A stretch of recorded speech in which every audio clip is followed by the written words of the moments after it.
السلام عليكم ورحمة الله وبركاته. عندك مشاكل بداية من عمر العشرين في دورة الفراخ بتاعتك، زي إسهالات شديدة، الفراخ بتكش معاك، كمان النفق بيزيد، آه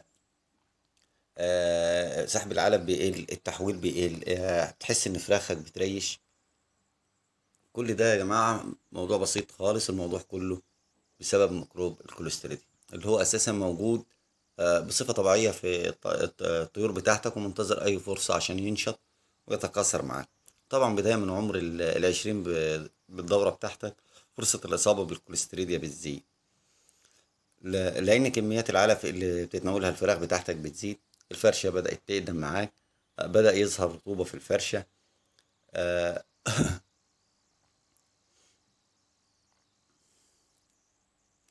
كمان الكتلة التسكينية بتاعتك زادت في العنبر.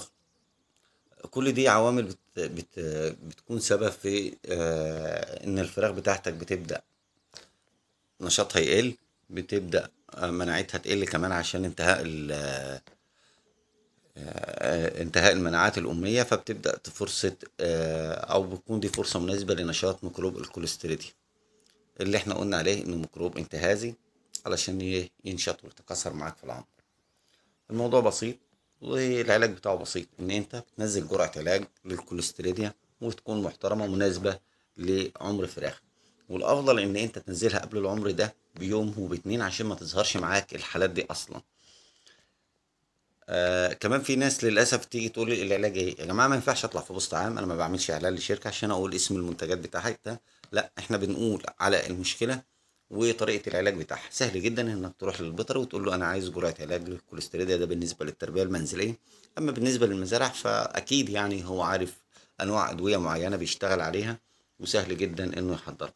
زي ما قلنا قبل كده في الميكوبلازما، ان انت بتبقى لو ظهرت معاك الميكوبلازما، فانت بتحضن على مضاد حيوي كويس، ممكن تحقن على. بعد كده بتشتغل معاها ان انت كل 600 جرام تحويل بتحولهم معاك فرختك، بتبدأ تنزل لها الجرعة بتاعتك عشان ما تظهرش معاك تاني، وعشان تحافظ على فراخ. ما تستناش ان المرض يظهر وبعد كده تعالجه. افضل ان انت بتعرف دورة حياة الميكروب معاك، وبتبدأ تعالجه فيها. تاني حاجة كمان، انا مش مهمتي ان انا اقول لك العلاج، لان زي ما قلنا احنا ما بنعملش ترويج لادوية معينة ولا الكلام ده، ولا قصتنا دي. قصتنا كلها ان احنا نقول لك على الميكروب، ونقول لك على طريقة العلاج، وانت او مواعيد العلاج بتاعته سواء الوقائية او الجرعات بتاعته، ان انت تبقى عارف ازاي ايه اعراض الاصابة بتاعته، امتى بيجي لك، امتى تنزل الجرعة الوقائية بتاعته، وانت تبدأ تشتغل عليه.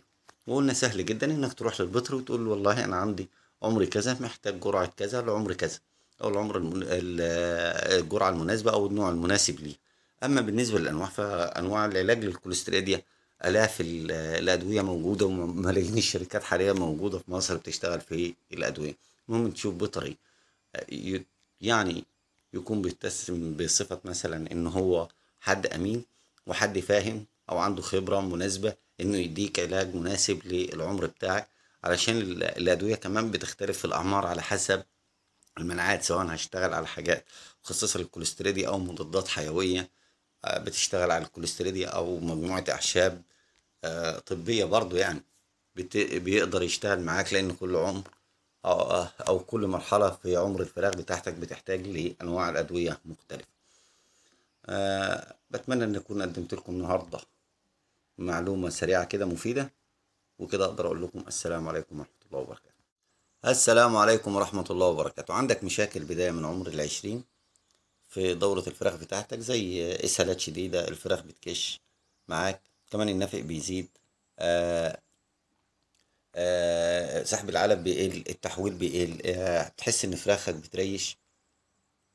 كل ده يا جماعة موضوع بسيط خالص، الموضوع كله بسبب ميكروب الكوليستريديا اللي هو أساسا موجود بصفة طبيعية في الطيور بتاعتك، ومنتظر أي فرصة عشان ينشط ويتكاثر معاك.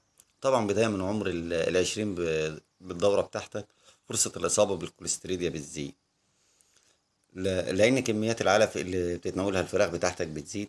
الفرشة بدأت تقدم معاك، بدأ يظهر رطوبة في الفرشة. آه،